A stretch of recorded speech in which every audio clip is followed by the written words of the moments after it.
Thank you very much, ladies and gentlemen. I believe in God.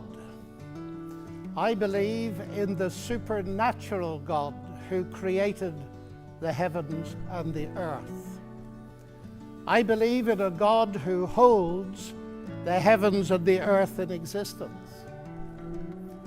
I believe that on the basis of rational evidence, similar to the beliefs held by the founders of this house, who gave this university the motto Dominus Illuminatio Mea. They saw no contradiction between faith in God and the utmost excellence in rational inquiry.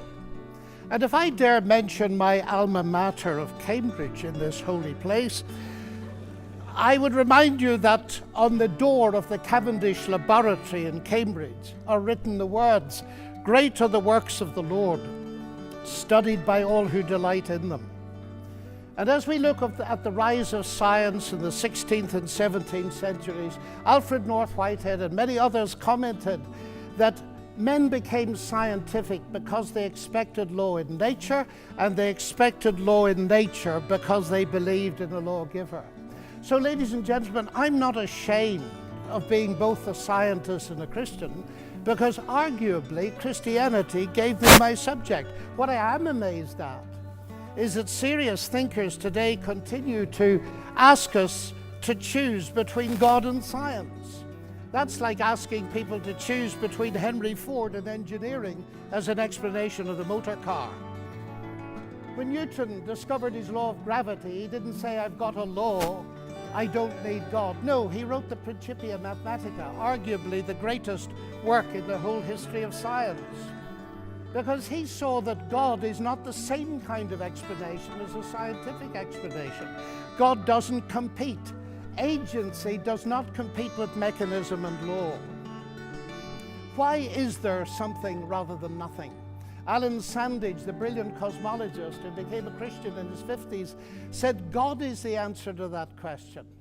But people are now so desperate to show that the universe created itself from nothing, which seems to me to be an immediate oxymoron. If I say X created Y, I'm assuming the existence of X to explain the existence of Y. If I say X created X, I'm assuming the existence of X to explain the existence of X, which simply shows that nonsense remains nonsense even if high-powered scientists utter it. It reminds me a little bit of G.K. Chesterton, who said, "It is absurd to complain that it is unthinkable for an unthinkable God to make everything out of nothing, and then to pretend that it is more thinkable that nothing should turn itself into everything." The heavens declare the glory of God, says the ancient psalm. And we've unraveled a bit of that, seeing the fine-tuning of the fundamental forces of nature. It's something that's so striking to scientists that it demands explanation.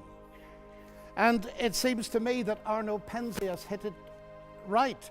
He is the Nobel Prize winner who discovered the microwave background on which a lot of the evidence for the Big Bang is based. He said astronomy leads us to a unique event, a universe which was created out of nothing, one with the very delicate balance needed to provide exactly the right conditions required to permit life, and one which has an underlying, one might say, supernatural plan.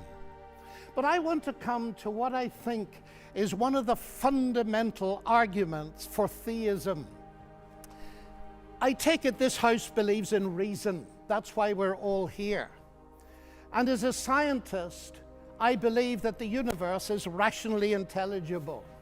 That is something that has struck some of the geniuses of science as demanding an explanation. Einstein said the only incomprehensible thing about the universe is that it's comprehensible. And Wigner talked about the unreasonable effectiveness of mathematics. How is it that a mathematician thinking in her head in here can come up with equations that seem to fit the universe out there? Well, how is it indeed?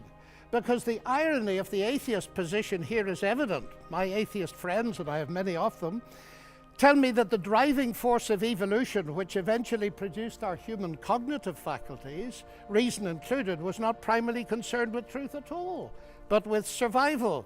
And we all know, ladies and gentlemen, what has often happened and still happens to truth when individuals or commercial enterprises or nations feel themselves threatened and struggle for survival.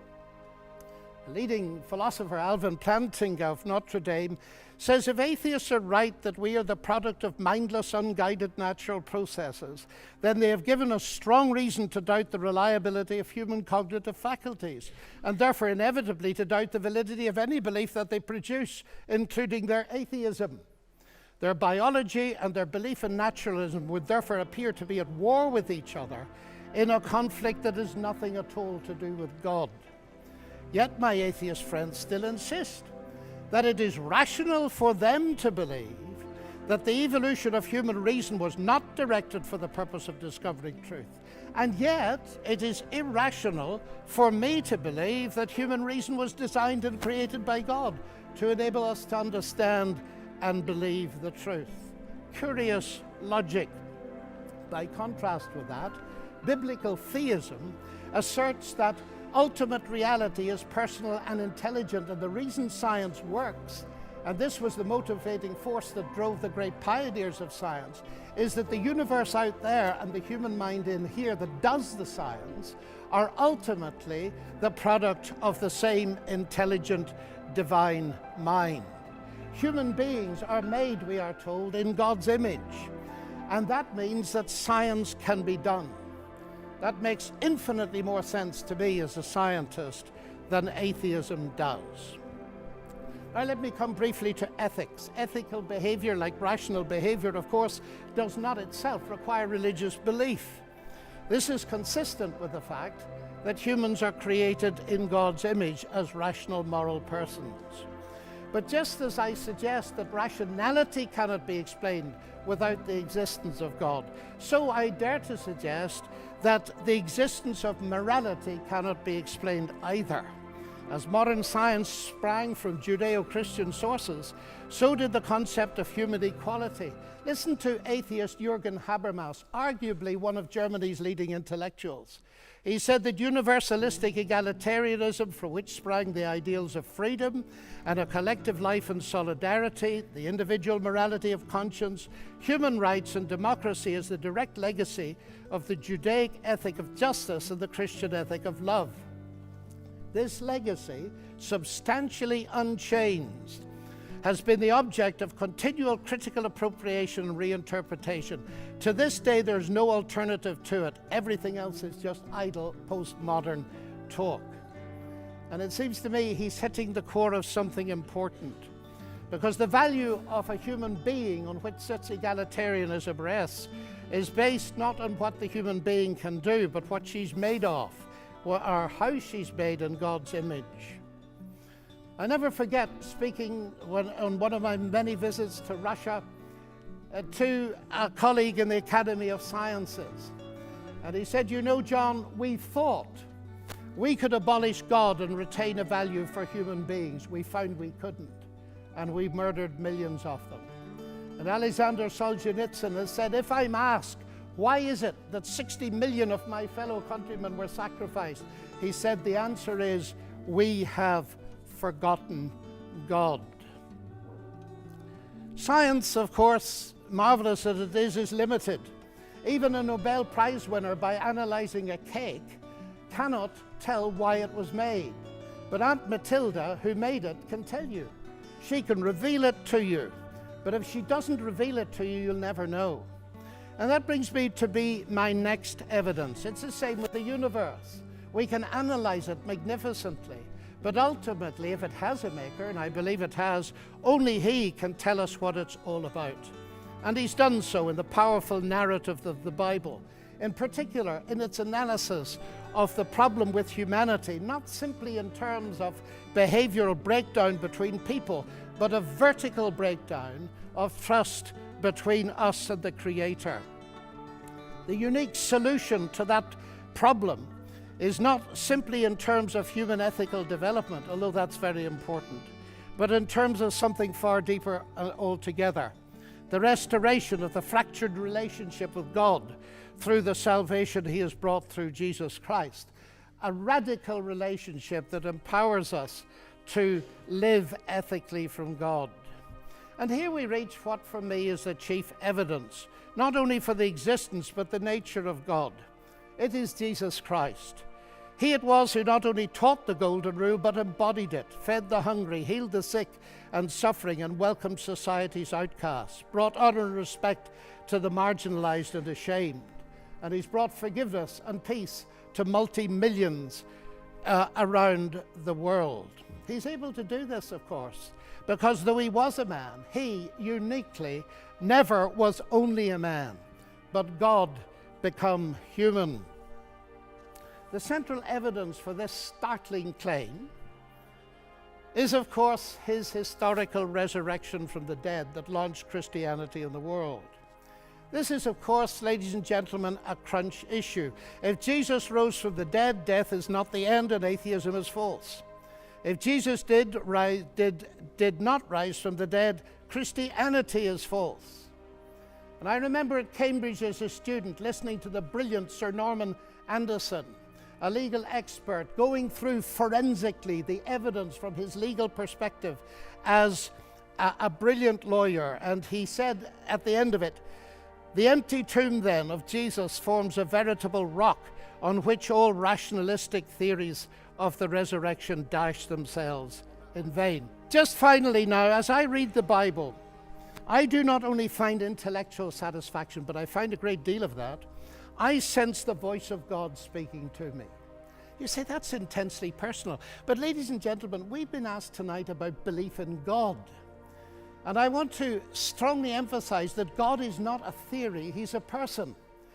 And if the origination of me qua person is a personal God, then the most exciting thing really is there a possibility of getting to know God?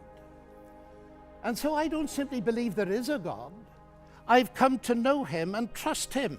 And I have strong reasons for doing so, because of Christ dying and rising again for me.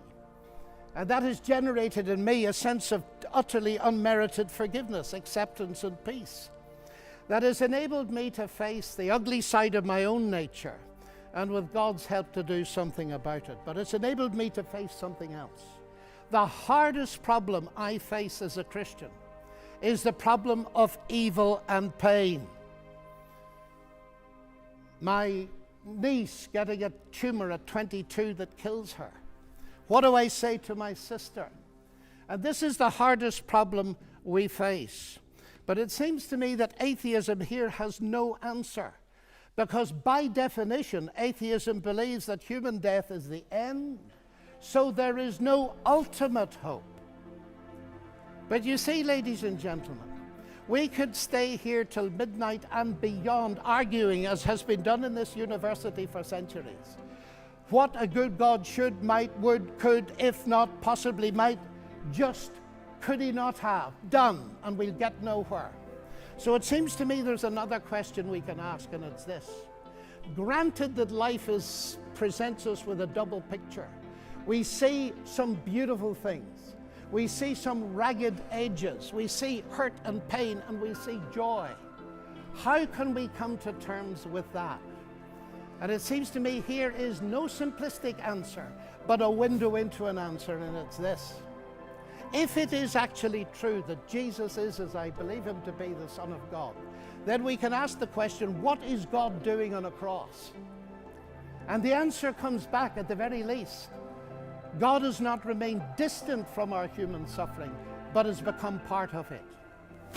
And the other side of that is this: because Jesus rose from the dead, he is going to be the ultimate judge. Now here's an irony, because atheism has no ultimate hope of justice by definition. The vast majority of people in the history of the world have died without justice and will die without justice.